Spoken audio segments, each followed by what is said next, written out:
Sam O'Reilly for Fight Talk. I'm here down here today with my club KO in Loughton, bumping into Mr. Sam Gilley and trainer Rod Julian. How are we, boys? Good, mate, thank you.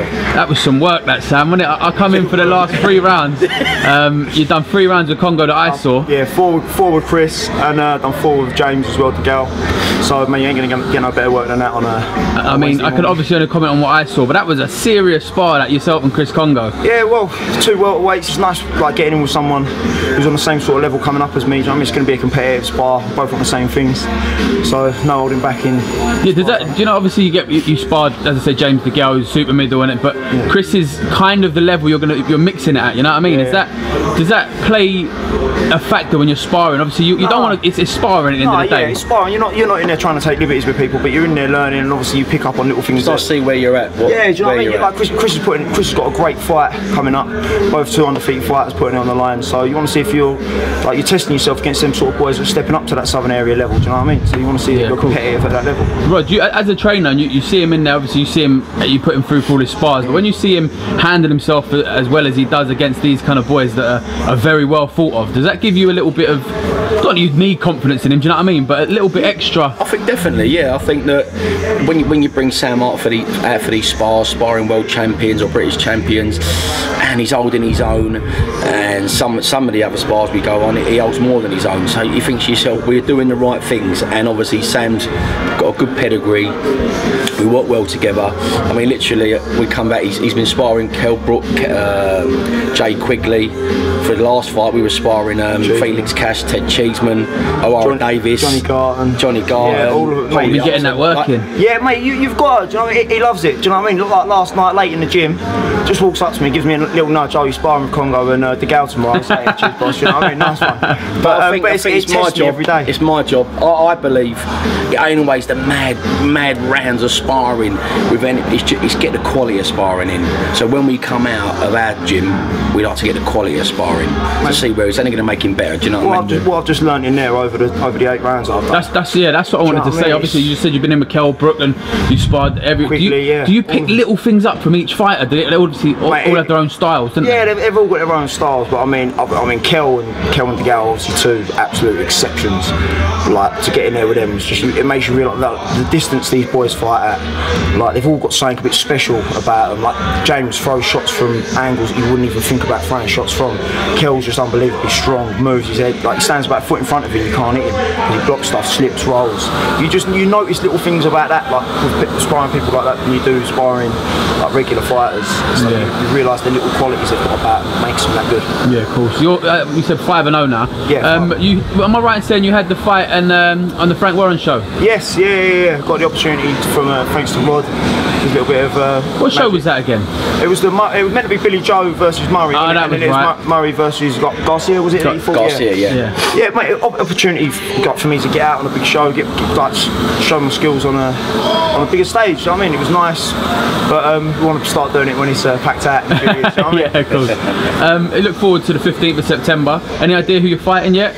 Willie Warburton. Are you in with Willie? Yeah. You got to go through the Warburton test, you got to go through it, mate. But honestly, he's been in with everyone, man. I think he's been in with Kongo twice. Yeah, he's been in with him twice, mate. Honestly, Lioness, Lioness Adolphe, anyone you go through, he's been in with. Do you know what I mean? So it's sort of like a step you got to take to test yourself. This is my first 6-rounder as well, so it's nice for me to get the rounds out. I'm more comfortable over a longer distance. Like the 4 rounds, it's a bit like you start getting warm, boom, it's done, sort of thing. So you can sort of ease your way into a nice 6-rounder. Yeah. Pick your work up gradually, go through gears rather than about pacing yourself and getting ready to. Well, you've only got to lose 1 round in a 4-rounder, and you're in trouble. Draw or lose a fight. Do you know what I mean? So he's definitely, but he's not a 4-round fighter no more. He's a 6-round fighter, and he needs to keep stepping up bit by bit. Yeah, listen, it's always learning. Yeah, no arrogance, always learning, and come in and treat everyone with the same respect as we get, and that's it. That way, I work with so many coaches up and down the country now. We get on with everyone. And when you get on with everyone wants to help you. It's nothing worse. You're a bit arrogant and no one wants to work with you. Do you know what I mean? So it's like, but at the moment, and it'll affect your fighter, won't it? Because you can't get the work he needs. And he'll come out of it today buzzing now. He'll be buzzing out of it today. Like before I was landscaping, like about this time of day, I'll probably be soaking wet in the garden somewhere, like mowing along. Now I'm getting in with Degale, getting in with Chris, doing work and like progressing in what I've dreamed of doing since I was little. So, mate, you can't ask for anything better. Yeah. It's all thanks to my sponsors. You know, the Home Glaze, Trade Force, TTP Electrics. Who else we got? London Recycling, Cold Black. Yeah, mate, we've got loads. We've got loads on the go, and they all help us out. It's like a walking billboard when he walks out. Yeah, as he should be, mate. Need a sandwich. Listen, you need all the help you can get when you're trying to be a full-time pro. So that's obviously my job as well to help him do that, where I manage him to. So yeah, listen, but I'm pleased with him, I'm proud of him, and I think in the next 2.5 weeks you'll see the best of Sam as well. Yeah, as his trainer and manager, obviously you have more of a hold on, a control of him, of the correct steps. I believe that no one's going to look after him like me. Yeah. End of the day, we're like family, and whatever happens, he's the first person to know about it. We sit down and go, right, this is where we're at. Lock ourselves in a little office, don't we? Just have a chat about an hour in the office, and we sit there and do what's best for us, rather than you don't know what people are doing and saying when they're not working with you. And with me and him, this is what it is. This is what it is. This is the team. This is it. It's just me and him. Nice and simple. Cut out any middlemen. That's it. Yeah. That's me it. and him. And I think that way, trust and loyalty in this business is rare. Very rare. Very rare. You've put him in there with Degale, Kelbrook, and you know, not blink twice about it. I think he likes getting me beat up now.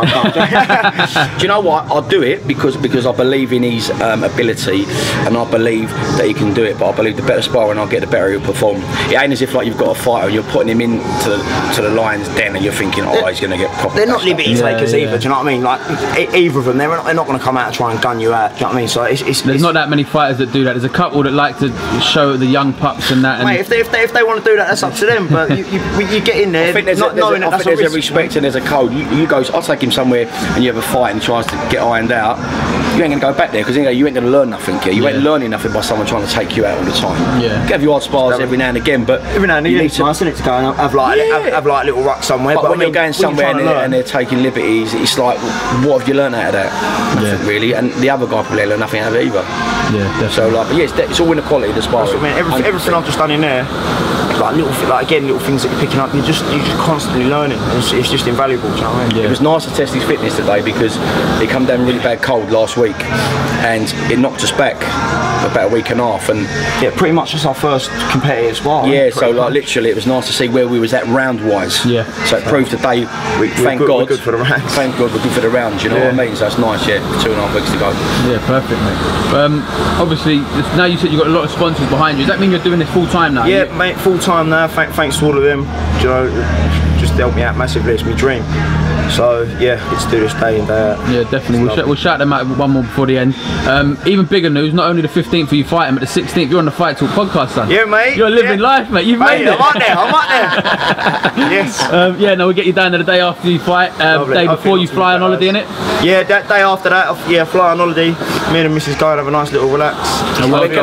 When can I go on holiday? I say, listen, fight in September, you can go on holiday, yeah? Then you're back out. Yeah, so don't be coming back as a middleweight or anything like that. I'll try. He comes back, he looks like an hamster when he comes back. It all goes to my cheeks, honestly. He comes back and goes, you've been eating, haven't you? I'm like, whoa, yeah. No, listen, a pleasure to see you have a couple of rounds in here. Nice unexpected interview. Always got a lot of time for you, Sam.